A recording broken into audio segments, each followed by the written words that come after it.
going on, guys? So I'm taking a little break from the office here, and just got done on a little bit of a walk. I needed to clear my head. Just found out my boss is out for the next week or two, which isn't that big of a deal. But here's what's got me a little riled up right now. Right now, not everybody, I won't say everybody, there's a lot of people right now that are like freaking out. And I understand why. I get it. I totally understand why. People are like, it's been 2.5 weeks or so. Now the ripple effects in the economy are starting to show themselves. We're starting to see cash flow change because in organizations and businesses, and so hours are being reduced. Like right now, people are actually like figuring out what this is going to cost organizations. And so I just got a text from a buddy of mine who said essentially that he's going from an 8-hour day to a 7-hour day so that everybody in the company can still keep jobs. He was bummed out about that, as I would. But oh my gosh, think about how cool that is as a company to be able to say, hey, we're gonna hold on to everybody's job. It just means that everybody loses an hour of their pay.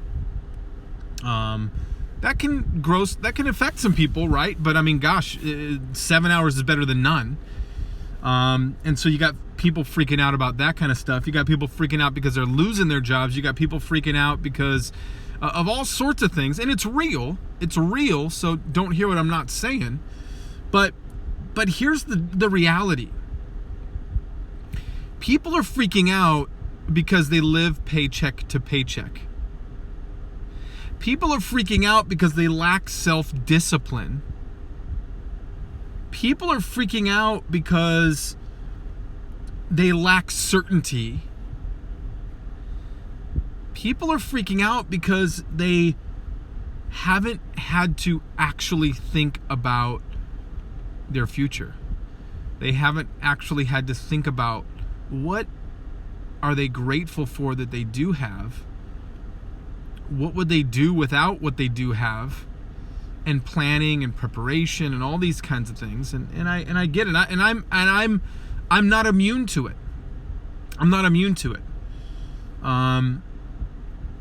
But I'm floored at the lack of communication that's happening within some organizations. Mine in particular. I'm floored. We were doing some kind of incentivizing and helping our employees and and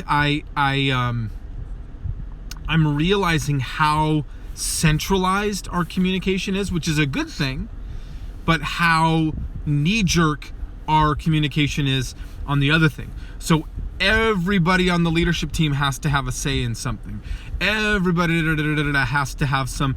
And so literally we had a communication that needed to go out yesterday on people's paychecks and all this kind of stuff that didn't go out until, and it actually hasn't even gone out yet, even though it was approved at like 6 o'clock last night. And it's just like, okay, this isn't working. So I shot a note to our leadership team, and I said, hey, I think it'd be a great idea for us to communicate X, Y, and Z and reiterate it, just to be clear, just to reiterate, just to remind people. No, we had a meeting about that 3 days ago, and so everybody should know. Well, yeah, everybody should, but they don't. So let's communicate it. Let me get to the point, right? Point in all of this. My point is over-communicate, people. Over-communicate. Communicate. The first rule of change management is communicate. The second rule of change management is communicate. The third rule is communicate. People are going crazy. People are going nuts Why? Because there's a vacuum of information. And there's a vacuum of information because people aren't communicating. So communicate. Even if the only thing you have to communicate is, I got nothing to communicate. I'll get back with you. That's an awesome question. Thank you for that. Let me find out the specifics and I'll let you know. The fact that your employees and your people know that you are aware of what you know and what you don't know, and then you're willing to go get the information, is paramount. Part of us helping people to be battle ready, part of us being battle ready ourselves, is helping other people be that way. Our job as leaders is to ease their conscience, to ease their mind. And so let's over communicate. If you think you're over communicating, you're not. Like every single day, you should have some sort of conversation with your teams that says, let's do this. Let's do this. Hey, we're doing this. Hey, remember about this. And taking questions and easing their mind. 5 minutes at the start of every shift. 5 minutes team meeting. 5 minutes. People will be more productive. They're going to crank out better product. They'll be at ease and they'll love you for it. And they'll love the company.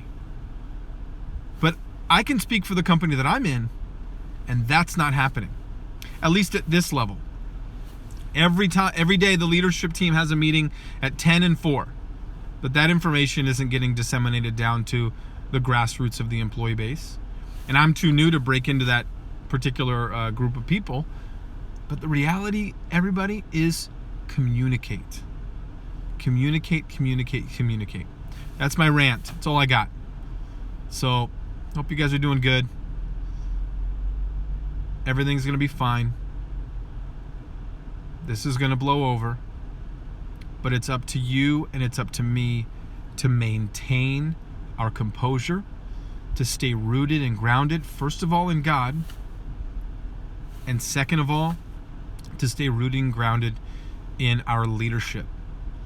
The quicker that we get crazy, the quicker our people are going to get crazy. Listen, be empathetic, communicate, answer questions as best you can, and stay the course. I love you guys. Praying for you all. Again, if there's anything that I can do for you, please leave it down in the comments. If there's any topic or anything you want me to talk about, leave it in the comments, and hope you guys are doing good. Peace.